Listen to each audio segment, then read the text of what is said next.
Alors, dans cet exercice, on nous donne soi-disant une suite qui est définie par ce système. Alors, le premier terme de la suite est défini explicitement par la valeur 1, mais le reste de la suite est défini par cette drôle de relation. Autrement dit, il faut que UN existe et qu'on ait le droit de faire ce calcul-là pour définir UN plus 1. C'est ce qu'on appelle une suite récurrente. Elle est définie par une relation de récurrence qui lie UN et UN plus 1. Alors le problème avec ce genre de suite, c'est que si la formule était mal conçue, elle pourrait ne pas exister si on divise par 0 ou si un calcul impossible intervient en cours de fabrication. Du coup, c'est assez logique de se demander si cette suite est bien définie pour tous ces termes de 0 à l'infini. Et ensuite, on a une inégalité à établir une fois qu'elle est bien définie. On doit montrer que UN est compris entre 0 et 1. Alors, tout dans cet exercice nous pousse vers une récurrence. Le fait que ce soit une suite récurrente, notamment la seule façon d'obtenir UN plus 1, c'est de passer par UN. C'est la seule chose qu'on connaît. Donc on n'a pas trop le choix dans cet exercice. Il y a une seule méthode pour arriver au bout, c'est de faire une récurrence.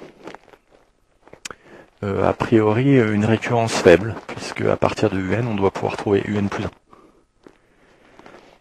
Alors, au niveau de la démonstration, on va donc utiliser la trame classique des récurrences. Pour n positif, prouvons par récurrence. Alors c'est très important de bien poser la proposition qu'on va utiliser. La proposition. Alors, ça serait bien de faire d'une pierre deux coups. C'est-à-dire que UN est bien défini.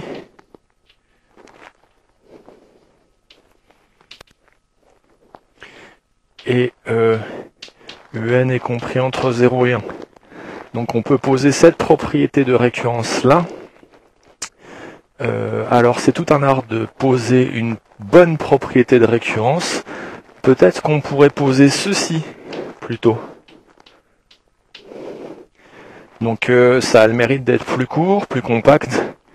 Et en fait, implicitement, si on dit que UN appartient au segment 0,1, ça veut dire que UN est un nombre qui est bien défini, et en plus, il se trouve entre 0 et 1. Donc ça permet de faire d'une pierre deux coups. C'est tout un art de bien écrire une propriété de récurrence. Alors, allons-y pour la démonstration. Alors tout d'abord, P0 est vrai, car U0 c'est 1 qui appartient bien au segment 0 et 1, et donc l'initialisation est triviale. Supposons Pn pour un entier, n supérieur ou égal à 0, et nous allons montrer Pn plus 1. Alors, pour faire une récurrence, il y a deux étapes majeures. On doit établir Pn plus 1, autrement dit, on doit montrer que Un plus 1 appartient au segment 0,1, et donc c'est extrêmement logique de travailler sur Un plus 1.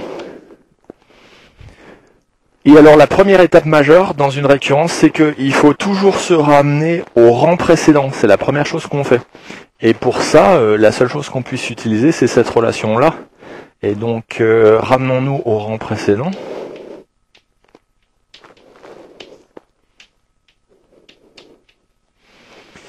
Ensuite, la seconde étape majeure consiste à utiliser la proposition qu'on a supposée avant, c'est-à-dire Pn.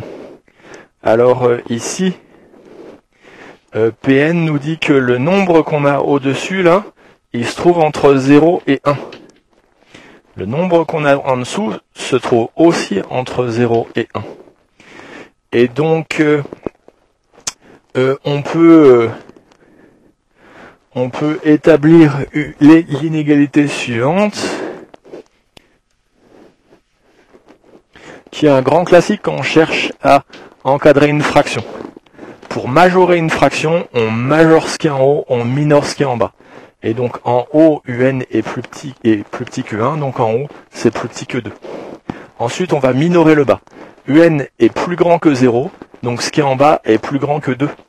Donc on a cette inégalité. Ensuite, pour minorer une fraction de nombre positif, on doit minorer le haut et majorer le bas. Alors, UN est minoré par 0, il est plus grand que 0, donc ça veut dire que le haut est minoré par 1. Et en bas, UN est plus petit que 1, donc ça veut dire que UN plus 2 est majoré par 3. Et donc ce nombre-là est compris entre 1 tiers et 2 sur 2 qui vaut 1. Alors comme 1 tiers est positif, on a effectivement bien montré que, d'après Vn, et les inégalités sur les fractions, on a bien UN plus 1. Alors le calcul est possible parce que en bas on a une division par un nombre qui n'est jamais nul vu que UN est positif ou nul. En fait on a un quotient de nombres réels, donc c'est défini tout ça. Et UN plus 1 appartient bien au segment 0. On a respecté la trame de notre démonstration par récurrence. Il ne nous reste plus qu'à conclure. En conclusion, Pn est vrai pour n supérieur ou égal à 0.